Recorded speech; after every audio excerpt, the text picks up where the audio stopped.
ഇസ്ലാമിക തീവ്രവാദ സംഘടനയായ ഇസ്ലാമിക് സ്റ്റേറ്റ്സ് സ്പെയിനിലെ ദേവാലയങ്ങൾക്ക് നേരെ ഭീഷണി മുഴക്കിയ പശ്ചാത്തലത്തിൽ രാജ്യത്തെ കത്തീഡ്രലുകളിൽ സുരക്ഷ ശക്തമാക്കാൻ ആഭ്യന്തര മന്ത്രാലയത്തിൻ്റെ ഇടപെടൽ തേടി observatory for religious freedom and concerns സംഘടന.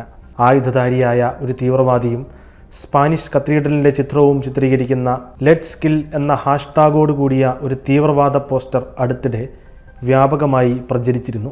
മുസ്ലിങ്ങൾക്ക് സംഭവിക്കുന്ന കാര്യങ്ങളിൽ നിങ്ങളുടെ വൈകാരിക പ്രകടനം കാണിക്കണമെന്നും മുൻപുണ്ടായിരുന്ന സഹോദരങ്ങളുടെ കാൽപ്പാടുകൾ പിന്തുടരുകയും അവിശ്വാസികളുടെ ഹൃദയങ്ങളിൽ ഭീതി പരത്തുകയും ചെയ്യണമെന്ന സന്ദേശവും പ്രചരിച്ചിരുന്നുവെന്ന് സ്പാനിഷ് പത്രമായ ലാ റാസൺ റിപ്പോർട്ട് ചെയ്യുന്നുണ്ട്. ഭീഷണികളുടെ പശ്ചാത്തലത്തിൽ പ്രതിരോധം സൃഷ്ടിക്കാൻ കത്തീഡ്രലുകളിൽ സുരക്ഷ വർദ്ധിപ്പിക്കാൻ ആഭ്യന്തരമന്ത്രി ഫെർണാണ്ടോ ഗ്രാൻഡെ മർലാസ്കയോട് ആവശ്യപ്പെട്ട് മതസ്വാതന്ത്ര്യത്തിനു വേണ്ടി പ്രവർത്തിക്കുന്ന observatory for religious freedom and concerns ഒപ്പുശേഖരണം ആരംഭിച്ചിരിക്കുകയാണ്. IS ഭീഷണികൾ അവഗണിക്കാനാവില്ല എന്നും വിശ്വാസികളുടെ ജീവൻ അപകടത്തിലാണെന്നും OLRC പ്രസ്താവിച്ചു.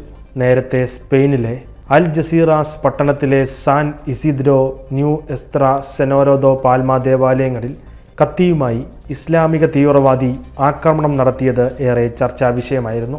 ആക്രമണത്തിൽ ഒരു ദേവാലയ ശുശ്രൂഷി കൊല്ലപ്പെടുകയും വൈദികൻ ഉൾപ്പെടെ 4 പേർക്ക് പരിക്കേൽക്കുകയും ചെയ്തിരുന്നു. ഇതേ ദേവാലയത്തിൽ വീണ്ടും ആക്രമണ ശ്രമം നടന്നിരുന്നു.